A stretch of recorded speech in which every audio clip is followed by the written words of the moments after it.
Hey, welcome to the Board Game Closet. My name's Jimmy. I'm Bradley. I'm Rod. And today we're checking out Rurik, Stone and Blade. Stone and Blade. Look awesome.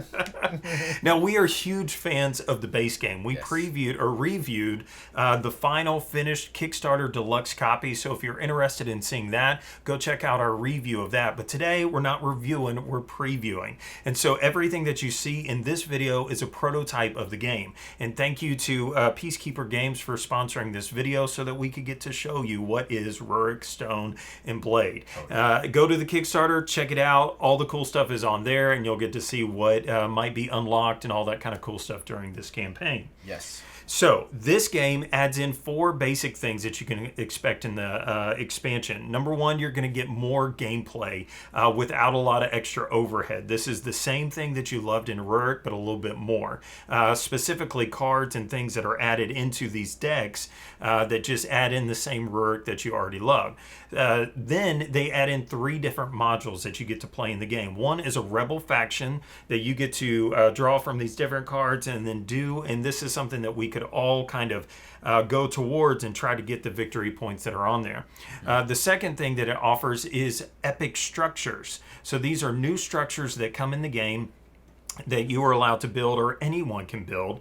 And so make sure you check the Kickstarter campaign to see exactly which ones those are. Maybe something's been unlocked, things like that. And then the third thing that it offers is warfare in the game. So now they've given you this cool little dungeon that you could put people in, added new cards and new deed cards, things like that. So it is different modules that you could play with all of them like we did, or you can just add in the ones that you want. So what stood out to you guys as far as gameplay and what was added in with this expansion?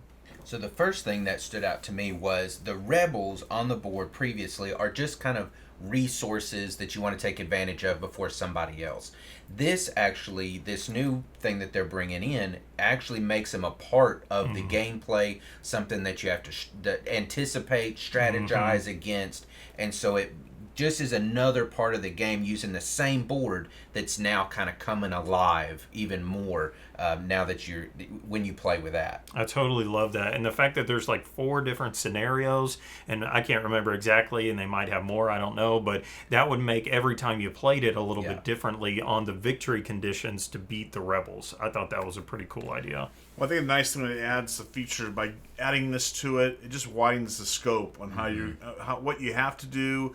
Changes strategies. It just makes the game much more playable. And it was already a great game as it was. Yes. But this way now, this expands it so you can play over and over again. There's so much stuff to do. There's so much stuff to do. Because if you don't remember, you already get a resource whenever you take this guy out. Now he could potentially be worth victory points as you take those guys out. And that's another thing. The inheritance, you are able to start the game with more resources right there off the get-go. I feel like I loved the game before, but that even gives a step up to where you're just going quick right out the gate. Right into it. Well, and what expansions typically do wrong is that they introduce new things into the game that just slow it down or complicate it. I feel like these modules, one, it's modules, so you add in what you want, but even with adding them all in, I feel like it just gave you more options of what you could do and more ways that you could do it. These epic structures are a pretty cool thing that they added in. That these are things that you can do or any of us could build. I think that's a really cool feature. And then the 2 new structures that just come in the base, the stable and the tavern, super cool the way that they allow you to give extra movement or a new way to get coins, and those are very strategic on when you play them in the game. I love that about it. Yeah, the game's it's just more to it now. Now we can just keep playing and playing and playing, and it's not going to be the same game, which is always a plus to me. Yeah, again, like you said, so many expansions are bad to bog a game down. There's so many things in this expansion that give you a victory point here, victory point there. You still have to earn it, so don't get me wrong on that, but it allows you to not only get out the door faster, but gives you more things to do on your turn, take more advantage of warfare, more advantage of what your troops are doing. Like again, with the tavern giving you more movement that you can do just right with a build.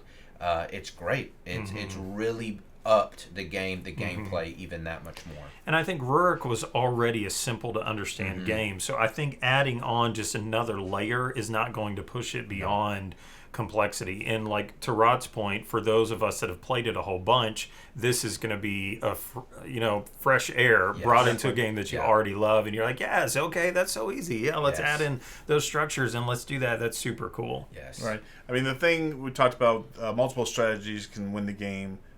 So I mean, you have 4 people at the table, all 4 of you using different strategies. You still have the same chance, pretty good chance to win the game. It just depends on how it plays out. That's right. It's awesome. And new leaders, I forgot to mention that. There's new leaders in there that include new powers and new abilities. So that would even give you another further layer of that. This is something new you didn't have. Yeah. And so, as always with Peacekeeper, I know that their past games that I played, component quality has been amazing, and it's really cool how they're kind of baking this one into even the trays that you got. Some of the stuff, the dungeon fits in the little tray. That's super cool. Yeah, it's awesome. The artwork's fantastic as always. As always. Everything's, the instructions are easy. A lot of times you'll have a great game, but the instructions are bad. No, the instructions are good. It's well put together. Yeah. Man, if you don't know much about this game, I just cannot waste this opportunity to talk about how good the auction is in Rurik. Like, it is, this little small board over here is the whole game. And I just love that. And so if this is your first experience with Rurik, maybe you should look into it, because again, we gave this game very good ratings, and you should not only back this expansion, but go find the base game, which hopefully will be tied into it, and maybe you can dip your toe in the Rurik waters. So yeah, you should check this out. Check it out. So thanks for watching, and let us know in the comments if you end up back in this game. We would love to know. Yes, so, absolutely. See you later. See ya.